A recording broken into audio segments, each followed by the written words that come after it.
Hello internet গুগলিও from Betua Dahari. আমি এসেছিলাম আজকে ঘুরতে বক্রেশ্বর শিব মন্দিরে। বক্রেশ্বর শিব মন্দিরে এসে কী নেবো ভাবছি যে নিজের জন্য একটা বালা পছন্দ করলাম, এটা নিয়েছি। আর আমার বুগু নন্দী মহারাজকে খুব ভালোবাসে।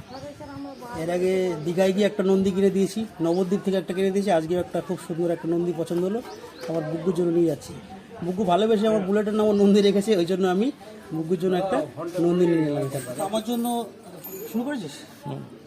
আমার জন্য নিলাম, বুগ্গুর জন্য নিয়েছি। এখন বুগ্গুর মা নারে রাগ করবে, এর মধ্যে একটা কিছু নেই বুগ্গুর জন্য। পুজো দেওয়ার ধূপকাঠি লাগাবে, ধূপকাঠি লাগানোর জন্য এর একটা নেই কিছু। তো দেখি দাম দর কী বলে, যদি দাম দরে ঠিকঠাক হয় তাহলে অবশ্যই নেব, না হলে আচ্ছা। আগের আমার কত হলো? তবে ওই সঙ্গে থাকো, সুস্থ থাকো। লাস্টে একটাই কথা, বাঁকা রাস্তায় কখনো দিশে হারানি। Good bye.